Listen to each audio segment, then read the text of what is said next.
Hey guys, it's Popeye from FederalJack.com. We're doing a special podcast, video, like Skype conference call, as it were.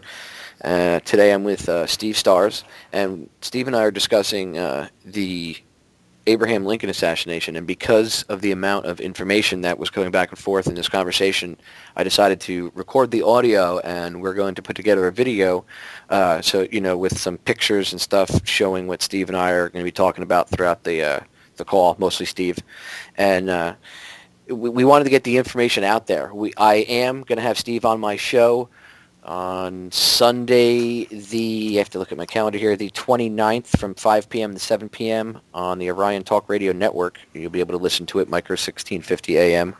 And we're going to do a 2-hour show on the Lincoln assassination. But today, I wanted to put together, at least record the audio and then put together this video for everybody, because there's a lot of very, very important, good information coming out. So, Steve, I'll shut up now and go right ahead and tell the listeners what you were telling me. And I would say pretty much start back around like the beginning where you were telling me about John Surratt and everything else. Yeah, we've in the past, what we've done some shows that have talked about historical events, and a lot of people think, well, that's kind of interesting history. But we always try to relate to what's happening right now and how we got into this terrible situation as history progressed. And one of the darkest moments in American history, which really was a foreshadowing of the Kennedy assassination, was what happened with Abraham Lincoln at the end of the Civil War and the assassination of Lincoln. You have to understand how these events came into play. We could talk a little bit about how the war took place and the banking powers that wanted to rip this country apart. I believe it was Bismarck who had said many years after that the banking cartels of Europe wanted to tear the United States apart because they foresaw it becoming a major superpower, and they didn't want the competition. So the bankers were actually backing both sides of the war, of course. But primarily in the South, they wanted to expand slavery. Yes, slavery was a dead institution agriculturally in the South, but they were looking at mining, and mining was very big. Remember, England had suffered under their gold standard, and the economy had gone very badly. But when gold was found in 1849 in California, all of a sudden it began to revive the capability of backing currencies by gold, and so there was a big gold rush, and there was mining all over the New World, especially in Canada and the United States. And here was the place where you wanted slaves, because they could work around the clock, 24 hours. I mean, in an agricultural situation, they could plant and harvest, and the rest of the time you have to take care of them. So slavery was dying in the South. Plus the railroads who were moving to the West were getting huge easements of property on both sides of the track. Sometimes it could get up, I guess, almost even up to 20 miles of easement and property. So this meant that they had land, they had places to raise cattle, they were building railroads. They were going to have the slaves build the railroads and then go to work on the land that they had built the railroads to reach. So mining and all that, they wanted to expand this kind of an empire, feudalistic system into the territories, places as high as Wisconsin and Minnesota. And, of course, from the very beginning of the United States, even Washington was opposed to allowing slavery in the new territories. And the Mason-Dixon line was about to be erased with controversies like the Kansas-Nebraska Act, the Slave Fugitive Act of 1850, Dred Scott, some of these things. So there's this tremendous amount of tension about where the United States was going to go, and that's what led to the war. But getting into the whole story about Abraham Lincoln, you have to realize that at one point in his life, he had defended a priest by the name of Cheniquet, Father Cheniquet, who had come to him and said, I need an attorney because I've run into all this framing trouble that has come from my bishops and the church. Essentially, they're trying to run me out. I'm trying to get some things done, and we're having problems, and they're framing me and trying to take away all my ministry, my churches. They're taking away my flocks. And they're making me out to be a really bad guy, even, saying he had relationships with a little girl that was all proven to be untrue and everything like that. So Lincoln took his case and won the case. And what had happened was, after this, Cheniquet said the Jesuits will never forgive or forget. They're going to get you. So you got to remember that all over the New World, the Jesuits had a very bad reputation. They were banned by Pope Clement XIV in 1763, I believe it was.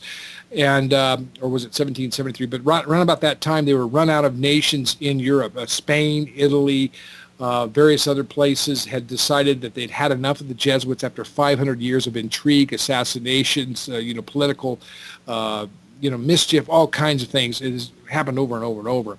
And so this gave a little bit of a reprieve in the United States for a period of time. And if you read the quotes of people like John Adams, you'll realize that a lot of people, John Adams, Jefferson, Lafayette, the General Lafayette, who assisted Washington during the war, all of these people had some very bad things to say about this particular organization.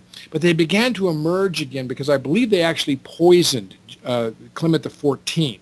And when they did, and he knew it too, of course, he knew they were coming back and they were going to get back into control, hiding behind the Pope. The Jesuits operate a little bit behind the Vatican, much like the CIA operates behind the President of the United States. He can't control them. They have their own agenda. He has to rely on them for their connections, but at the same time, he can't really trust them either, as is the case of John F. Kennedy, another person who I believe was killed by the same people, the CIA, the Jesuits. Right now, the Jesuits control the entire spy network of the United States. Everybody from James Clapper, Leon Panetta, David Petraeus, George Tenet, and you look at other people like Nancy Pelosi, John Boehner, Biden is a Jesuit trained, Kerry was Jesuit trained. All these people who run our government right now are Jesuits. Now, getting back to the story about Lincoln, I hope I'm not being too long-winded. But let's get back to that. No, not by any means, Steve. Actually, you are a fountain of knowledge, so feel free to continue and just talk and talk and talk. Go right ahead. Well, I'll just keep going on the whole thing because we were talking about what happened with Abraham Lincoln, what happened with the assassination. Now, I worked with some people who were interested in trying to exhume the body of John Wilkes Booth back in the early 90s, and you may have seen some of these segments that ran on Unsolved Mysteries on NBC. We wanted to exhume the body of Booth based on some theories that we had that Booth actually escaped from Garrett's barn and got away and possibly blackmailed the government. As the story goes, that Booth actually claims that Andrew Johnson helped him and assisted him in murdering Abraham Lincoln. Now, there's some credibility to this because John Wilkes Booth's calling card was found in Andrew Johnson's mailbox the day of the assassination. And I've had the handwriting checked. It is Booth's handwriting. And the calling card reads, "Don't wish to disturb you. Are you in, John Wilkes Booth?" Okay, and this, Mary Todd Lincoln, who was very suspicious in her characterizations of people, of course, but she also was extremely politically keen, and she was right about so many people. Lincoln even said, she's turned out to be right over and over and over. She was right about Chase. She's right about Douglas. She even saw, Grant's aspirations of being political. But she said, when she saw this card, it just freaked her out. She said, "I can't believe that man, that inebriate, Andrew Johnson, is sitting in my husband's office right now, as the President of the United States." She said Johnson had some hand in all of this, in the assassination. Interesting. Okay. Interestingly enough, the vice president named Johnson, who had a hand, without a doubt, had a hand in Lincoln's assassination. Yes, isn't it? Yeah. Fast forward to JFK, and President Johnson had a hand in JFK's assassination. But go ahead, Steve. Well, this is what we've been doing so much of, Popeye. We've been showing people that some of these things that we're showing you from the history relate to things that happened down the road. It's not just interesting old history. I think we're really making some headway is helping people understand that the precedents that were set during the Lincoln assassination, they did the same thing with the Lincoln assassination they did with Kennedy. They locked up stuff for, 73 years or something like that in many cases.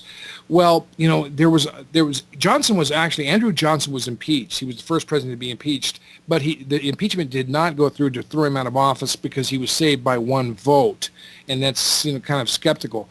He was also, imagine this, just months after Lincoln was assassinated, he was hosting Albert Pike in the White House, okay?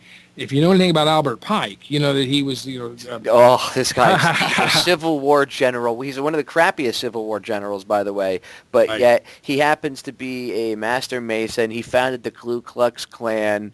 There's a statue of him outside of the Department of Justice. I love telling like FBI or cops or DHS or anybody that I know that are, black or even have black family members or, have a black girlfriend or whatever. I say, you guys don't like the Ku Klux Klan, right? You guys take that kind of personally, right? And they go, yeah, of course we do. I say, how do you like it that the government you serve has a statue honoring the founder of the Ku Klux Klan outside of the Department of Justice?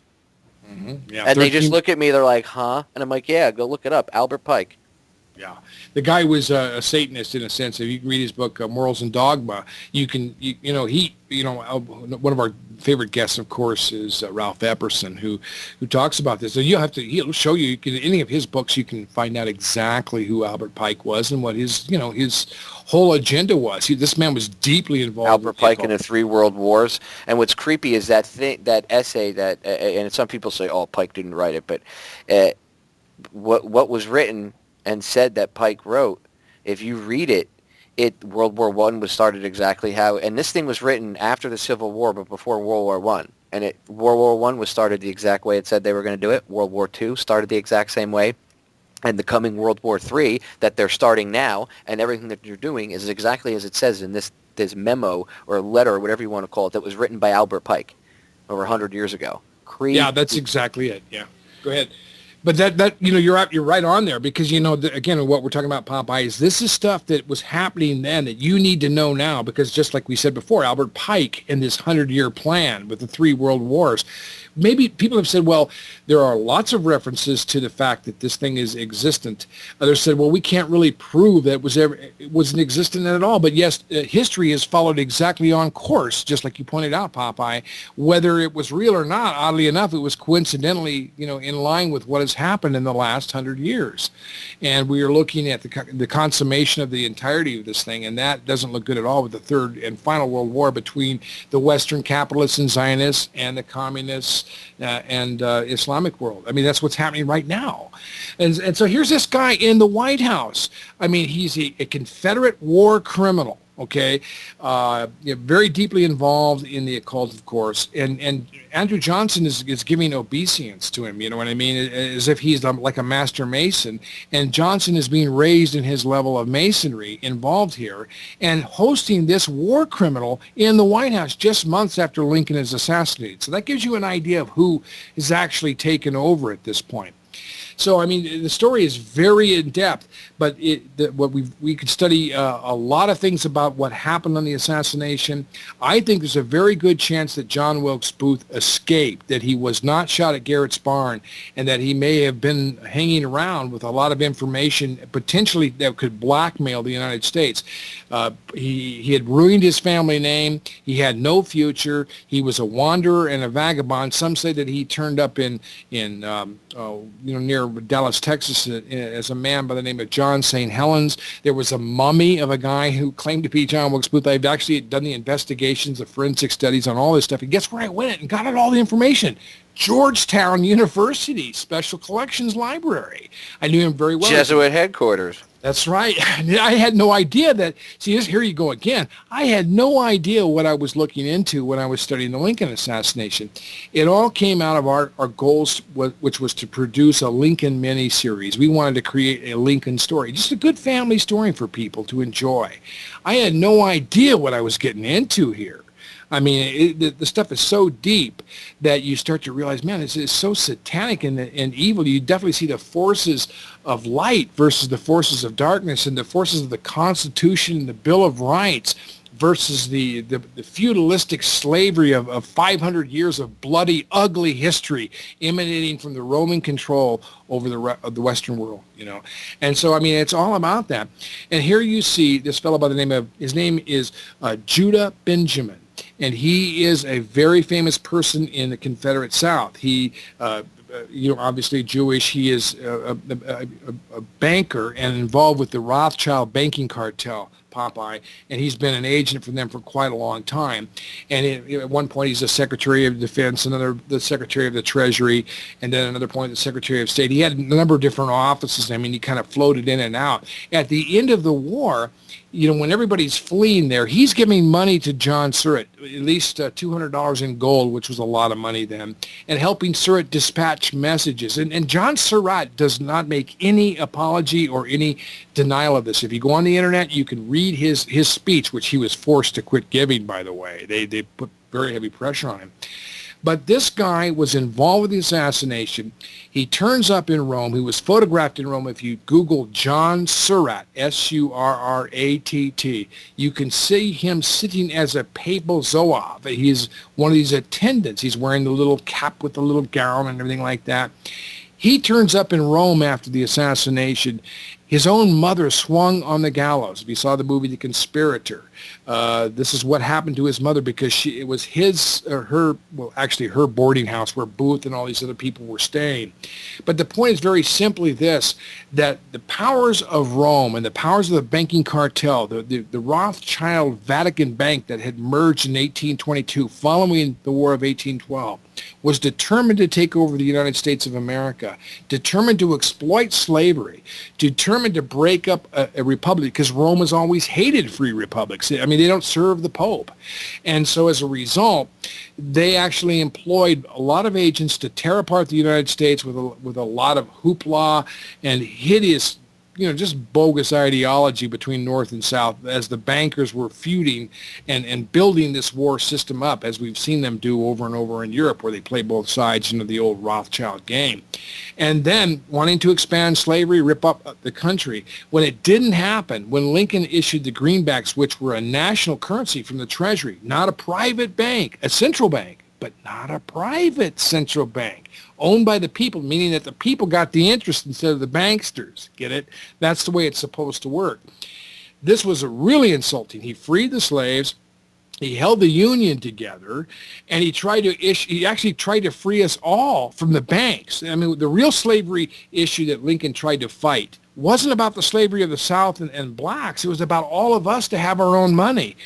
Where are we today, Popeye? I mean, do you see what I'm saying? How all this stuff fits into everything that's happening right now? We've talked about the Titanic, and it's amazing. Like, if history had just gone a different way, things would not be the way they are today. Exactly. And you know what really happened here was that people did not actually investigate what was really going on with the assassination of Lincoln, just like with 9/11, just like with the Titanic, just like with Kennedy, just like with RFK, just like with Martin Luther King, Deborah Jane Palfrey, anthrax, the bankster bailout, the Gulf of Tonkin. I mean, we can just go on and on and on. They keep getting away with keeping these things covered up. And as long as they do that, we keep paying the bills, going off to war and wondering why we're losing everything, losing our children. We're sick. We don't have the expansion that we used to have in this great country with a wonderful economy. We don't have the freedom. Everybody's irritated. I mean, it's because we're being subjected just like the way they've controlled all the nations in the world. Greg Szymanski is a kind of a good friend of mine, and one of the things that he said that really sticks in my thinking, Popeye, was he said, he's been to Rome. Of course, he studied there for 6 years. He went over there during the Pachinko thing, the whole deal with the whole federal, or actually that big banking Vatican scandal. He was a reporter in L.A. and decided to get out of the country. And he came back, and he was really disgusted with the entire Rome system, And one of the things he said is, if I learned anything from the history, I've learned that, everywhere the Jesuits go, they just destroy a country. They break it down into pieces and leave the people in ruins. Mexico is a classic example of what happens when the Jesuits get a hold of a country and drive it down. He says, I've seen this happen all over the world. And I hate to see it happen to your country, too. And that's what's happening right now. That's why the middle class is disappearing. That's why the same people are trying to stir up all of this same animosity with illegal immigration. They ruined Mexico, and now they want to ruin us. I mean, there have been some great Mexicans. I'm not against Mexicans at all. I mean, there have been some great ones like Benito Juarez, who tried to set up a republic. But look at Santa Anna. This guy was a Freemason, and he was also under the control and auspices and guidance of the Jesuit Church, the Jesuit, land holdings in Catholic Church. So Santa Anna ruined Mexico. People don't. This isn't about them not having what we're saying, the resources or the intelligence or the willpower, the ability. This is about those people being robbed for centuries by the Catholic Church, and now they're bringing it here too. Why do they have May Day, their day for illegal immigration? It's going on for 3 or 4 years now. Didn't have a big one this year. But that's when these illegal immigration discussions have always come up, or these big movement situations. Hey, I'm all for people having opportunities, but what's really behind this whole thing is the liberation theology concept. And if you look very closely, you're going to find Jesuits organizing this thing. They organize these kinds of revolutions. But anyhow, I mean, we get back to Lincoln again. The assassination of Lincoln was something that was carried out and engineered by Rome. And or basically, let's put it this way, the same cartel of people who killed Abraham Lincoln killed John F. Kennedy. They killed his brother Bobby, and they killed John F. Jr. I mean, they're here. They're planning to do these kinds of things. They're running your CIA. We talked about Leon Panetta. We talked about General Petraeus. We've talked about James Clapper. All these people right through that Edmund Walsh School of Foreign Affairs at Georgetown, all Jesuit trained. Then you've got Nancy Pelosi from Notre Dame, John Boehner, Speaker of the House, a Catholic from Xavier. You've got John Kerry, trained at foreign Jesuit schools. And where does he end up going to college? A place called Yale. And at Yale, he's a frat brother to who? George W. at Skull and Bones. How does this all fit together? I mean, how is it that John Kerry and George W. Bush end up as frat brothers at a very secretive organization? I mean, I thought that the Freemasons and the Catholics hated each other. Yeah, well, think again. I mean, Jesuits John Gannon and Tom Ridge set up Homeland Security. And who took over? Michael Chertoff, a dual citizen Israeli Jew. Okay, see, they're all interchangeable, these people. It's the same situation. So it's a big part of this. The banking cartel, the New World Order, the very high Freemasons, and, of course, the Jesuits, their Jesuit general, the Black Pope, are the people who are running this whole thing.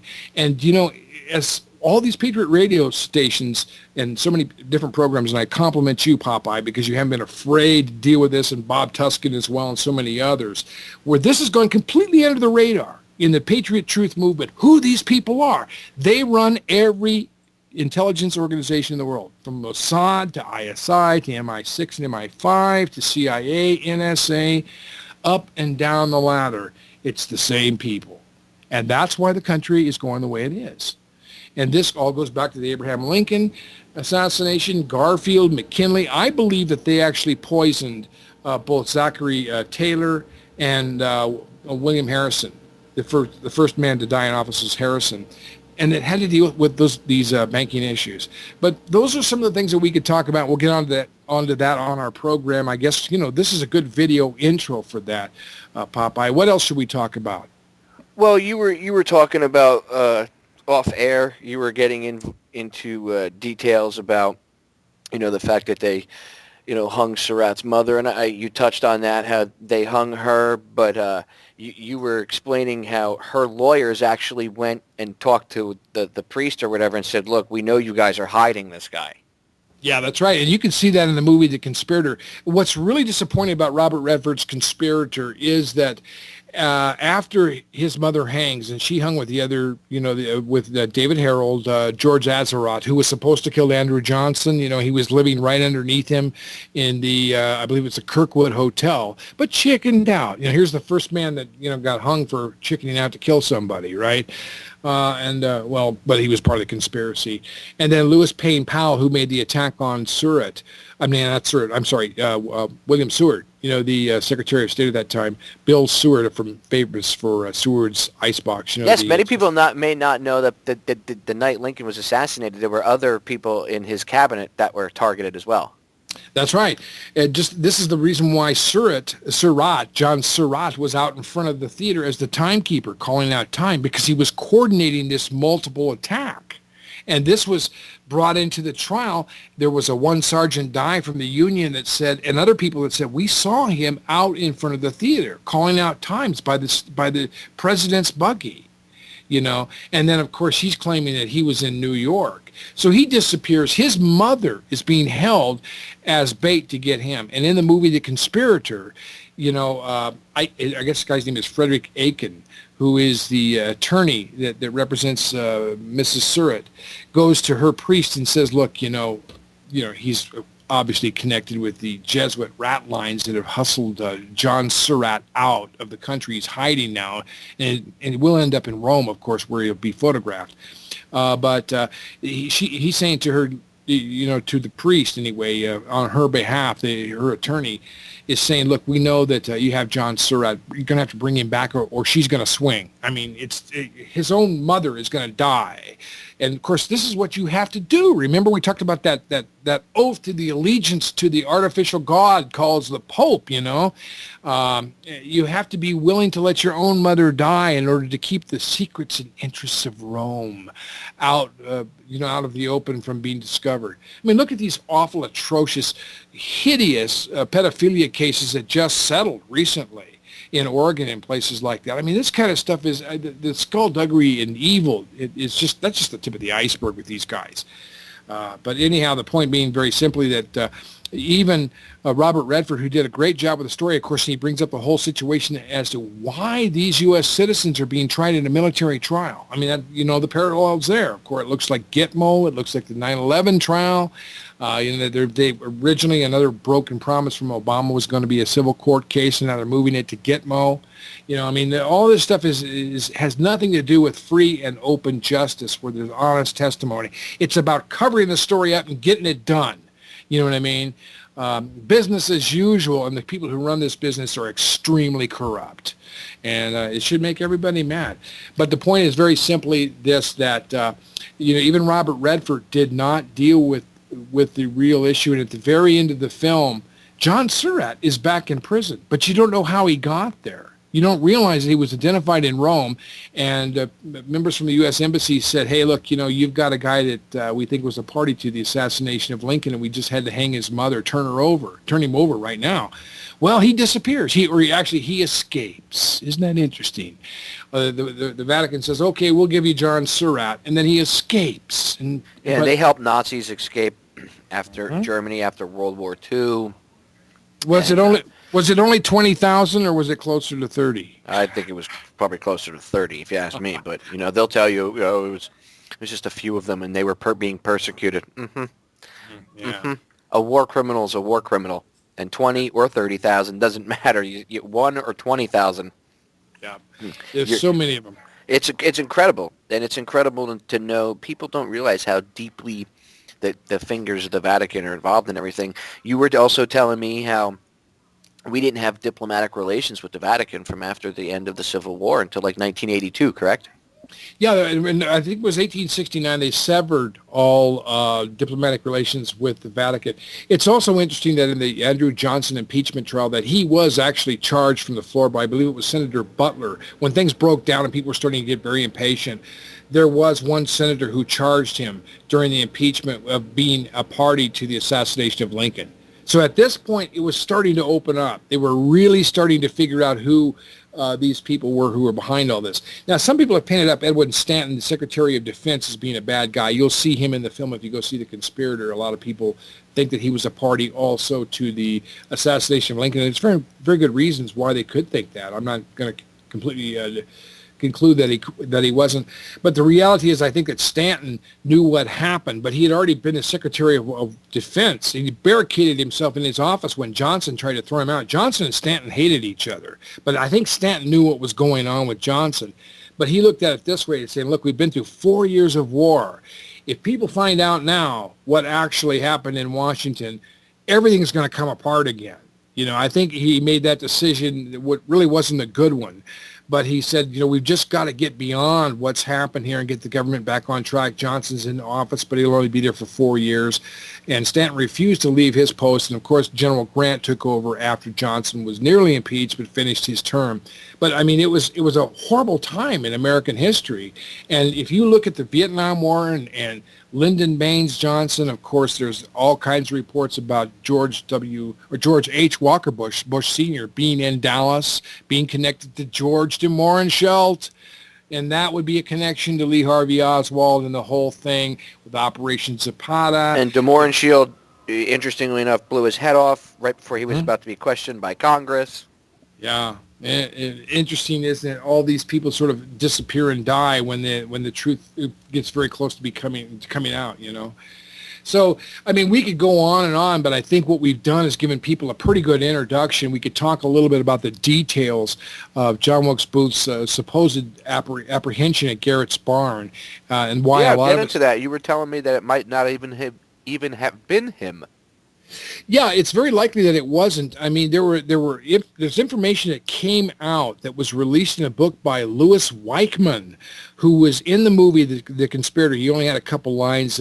John Surratt hated him because it turns out this fellow was also going to a divinity school, but sort of broke ranks with the whole thing, became a government testimony agent, or he was a state witness in the trial, and was identifying Booth as being involved with the Surratt family and the boarding house and what was going on with this little group of conspirators there. So it turns out this guy worked at the War Department. It's odd, the coincidences of all this. But his book was held back and wasn't even published for 75 years or a long time after that. I think he wrote it in 1902. And it was released, it was finally published in 1973, his whole account of the assassination. There is information in this book, Popeye, that came out, I mean, this was verified by his book, that was already going around in the conspiracy theory groups. In other words, how did Booth get out of Washington? There was a password that he was given, and according to the conspiracy theory people, he met with Andrew Johnson on Friday, the day of the assassination, and Johnson was the one who prompted him to actually assassinate the president that night. And Booth said, I can't get out of the city.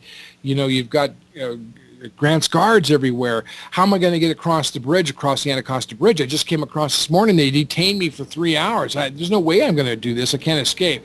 Johnson gave him a password. The password was TB, countersign TB Road. Now, this was already in the information that was being published and printed by people who were investigating this from accounts of what happened that night Booth came across the bridge. And what was so interesting about this was a lot of this information was now being confirmed. Booth got through a Union patrol underneath a false bottom. The old magician's trick. They took a wagon and created a false bottom underneath it, and Booth got underneath this false bottom. Then they threw a bunch of chickens and tools and some bags of hay or whatever on top. It had an old black man ride this wagon through the Union patrol, and they kind of looked in the back and they said, "You ain't seen a Booth, have you?" He said, "No, sir." And off they went. And Booth was inside this wagon. Nobody knew this, and this was confirmed as well, that he had actually gotten through a Union patrol under the false bottom. All these different things. Now, this is where he supposedly left his diary and his pen and his compass and all this material. He was wearing a Confederate uniform. He went to the Garrett's house. I believe it was, we're almost 2 weeks, was it the 26th, roughly around the 26th of April at this time. He had been on the run. Of course, he had the bad leg. He had shaved his mustache. But he was staying at the Garrett's farm. And back in those days, if you're a Southerner, you had to offer some kind of Southern hospitality. But the Garretts were somewhat suspicious of both David Harold and Booth because they didn't want to get into trouble. They were in Virginia. Was this after he had stopped by Mudd's house? Yeah, he'd stopped by Mudd's, almost immediately after the assassination during that night, and had his leg set, and he'd shaved his mustache. Do you think Mudd was part of this vast conspiracy, or do you think he was just some poor schmuck that got involved? I think that's what Mudd has portrayed himself as, but I think he actually was part of Mosby's Rangers, and this group that was involved with all this with the Confederate command had gone all the way into Richmond.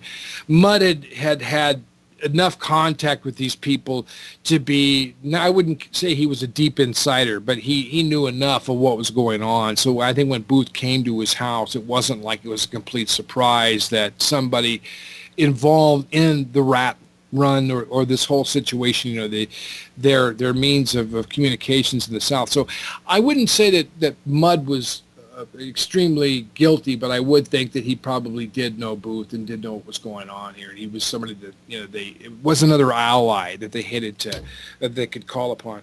But see, the Garretts did not really know what was happening with Booth, and they just were offering Booth and Harold. They were offering Booth and Harold, some Southern hospitality because at that point he was dressed in a Confederate uniform, didn't have the mustache. They knew that there was a man by the name of John Wilkes Booth missing, but he was hobbling around on a leg which was supposed to be a war injury, and so they were letting him stay at the house and down in their tobacco shack, which was just a big curing barn. It was a big open kind of a curing place where they hung tobacco, letting them stay down there.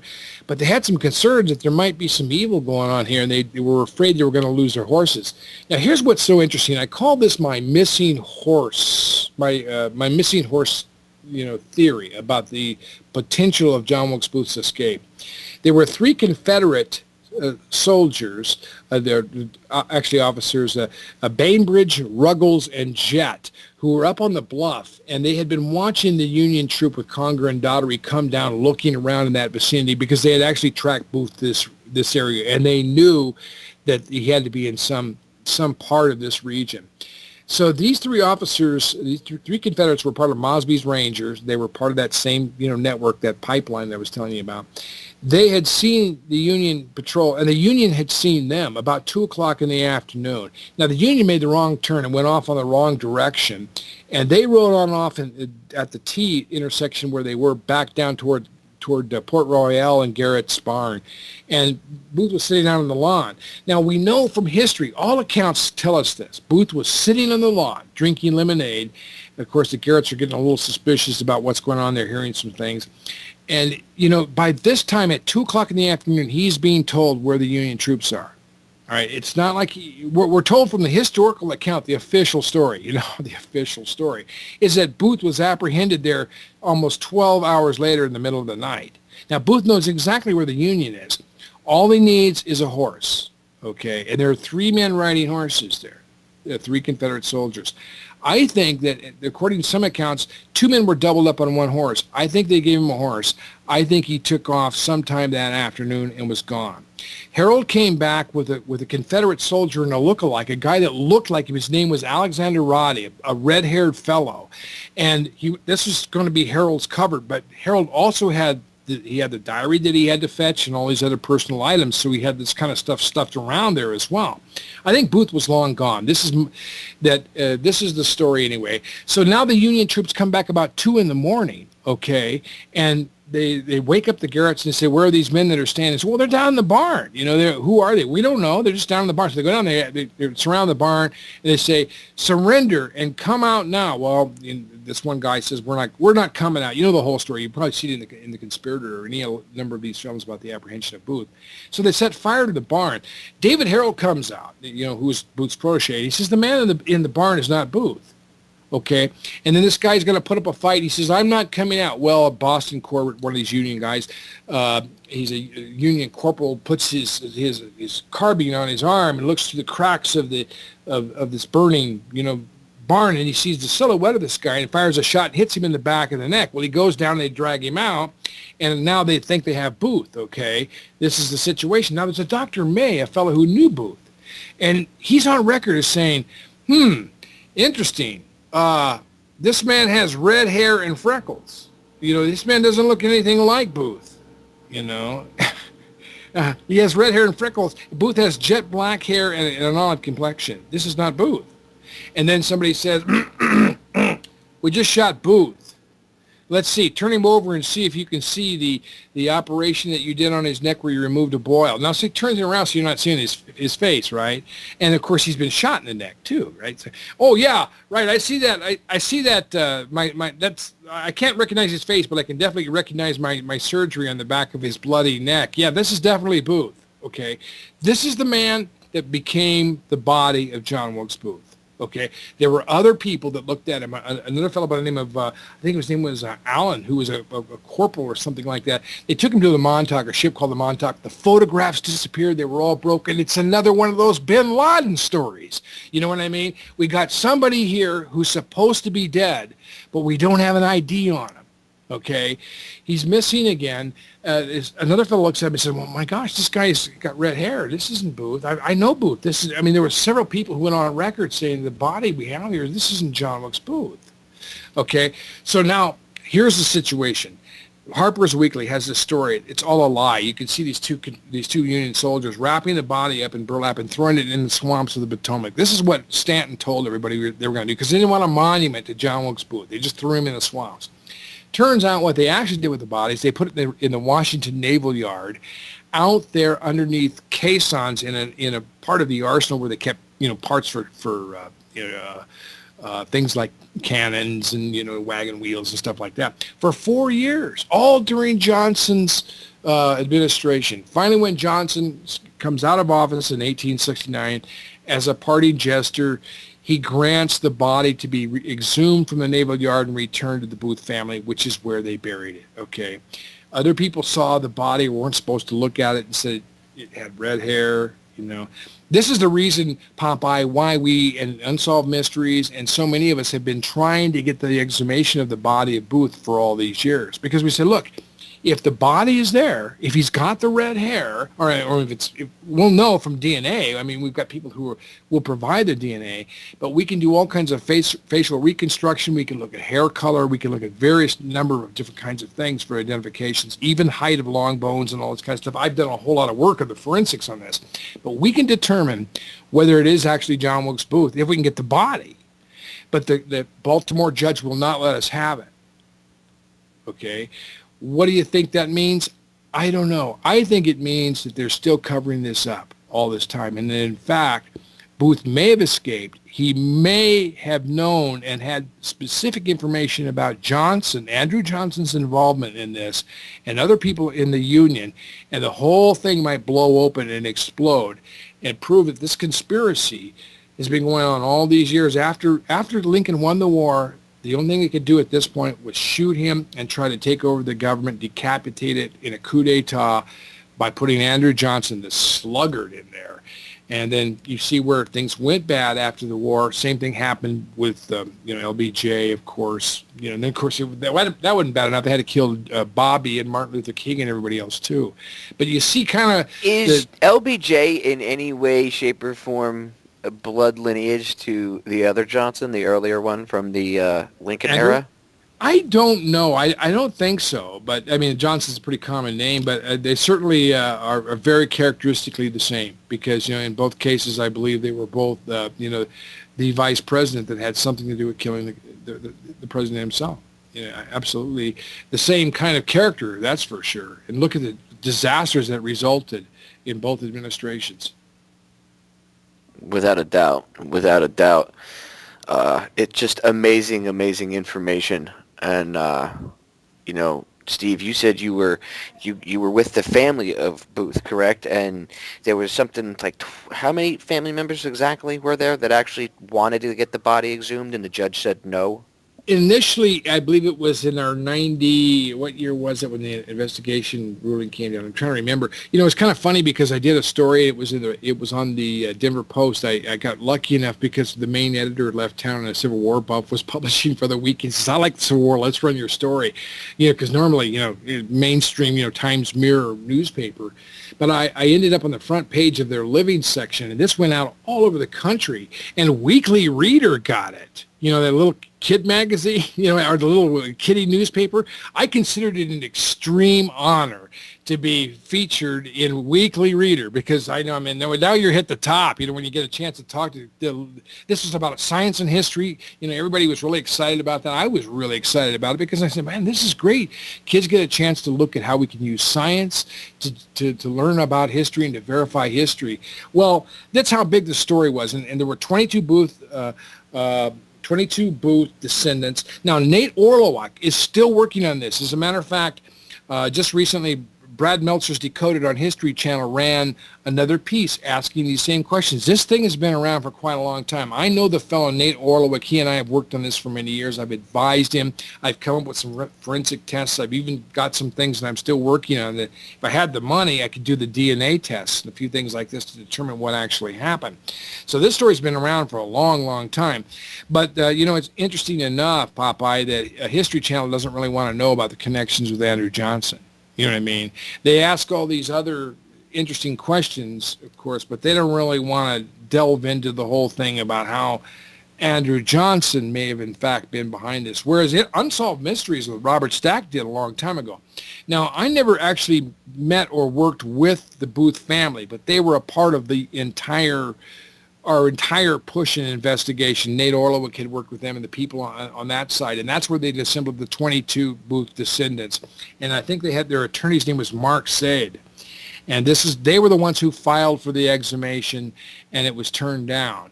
My job at that time was to give them forensic support using photographic superimposition, DNA, long bone measurements, and a number of other forensic tools that had been used to identify dead people for a long period of time. So that's where I came in.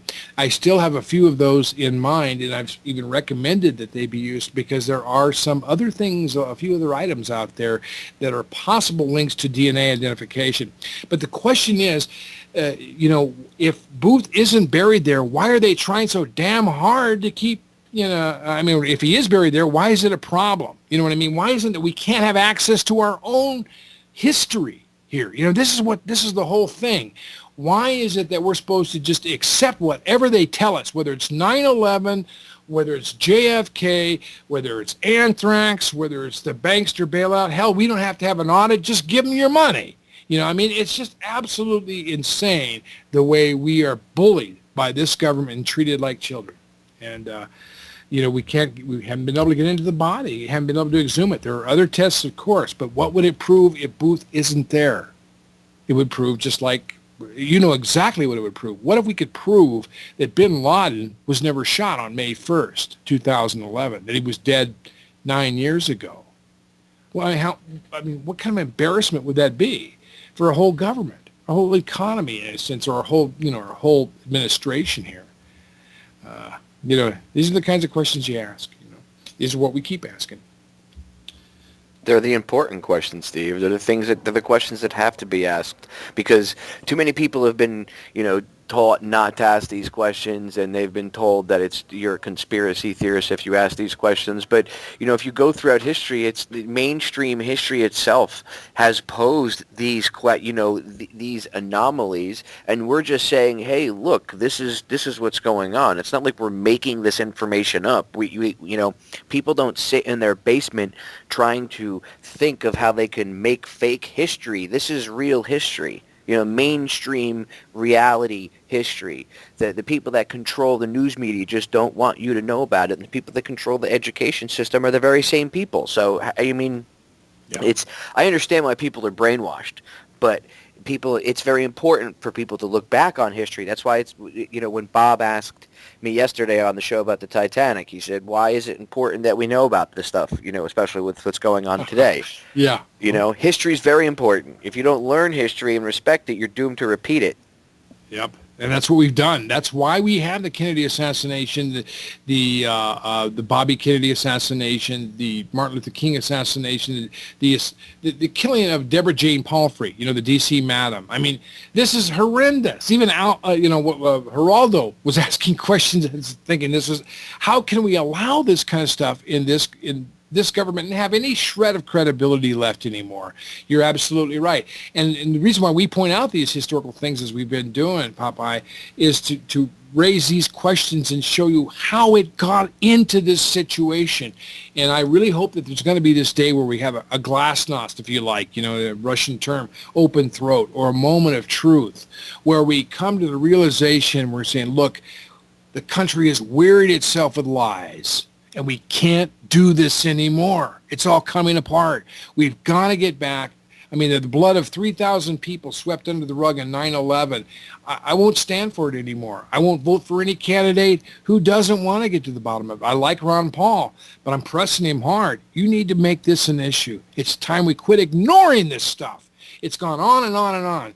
And just like you said, if they don't learn from history, they'll repeat it, and history's getting worse and worse with every repetition.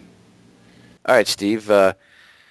Just getting back really quick because we got a little bit off on a tangent onto the vast conspiracy and agenda. But just getting back really quick before I forget, is there anything else that you want to add to the video here about the assassination of Abraham Lincoln? Well, I think, if you look at it realistically, I'm not going to say that Lincoln was a great hero, but I think he was a person who believed in the Constitution. If you listen to his last speech about how he intended to as quickly as possible put the states back under control of their own authority, even though, of course, it was going to be martial authority to start out with. But it was at least going to be the state martial authority and not the federal martial authority. This is what he was talking about as an example for Louisiana, saying that, this would be the best way to go. Just get a state state law, state martial authority in effect first, and then bring the states back in as they, as if they'd never left, in a sense, and restore the old Union. And a lot of people blame Lincoln to a large extent for what happened with the 14th Amendment, and I can understand why, because the 14th Amendment, the way, 14th Amendment really came about, and the new 14th Amendment incorporated America, is a horrible aberration of the original constitutional intent.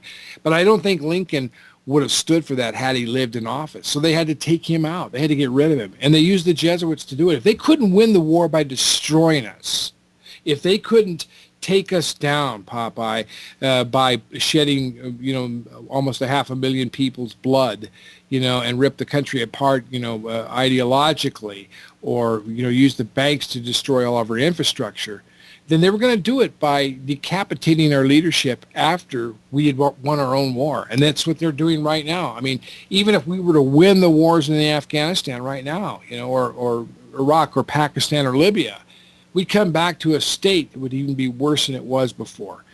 And so, that's one part of the Lincoln story that needs to be told. But, what happened here is that they've been fighting us all along. They've been fighting our republic, our Bill of Rights. Now look at the Fourth Amendment's gone. Look what they want to do with the First Amendment. It's because they're evil, and we have to keep up this fight because, every generation has to, water the tree of liberty with at least the blood, if not the sweat and tears, of people who, were out there like you and I making this information available to the folks. Yeah, well, I want to thank you for coming on and be willing to do the video with me about the Lincoln assassination and getting this info out there, because it's important that people understand, the reality of history and not the fake history they've been taught. So thank you very much, Steve. I appreciate it. My pleasure, Popeye. We'll get on it. Thanks, buddy.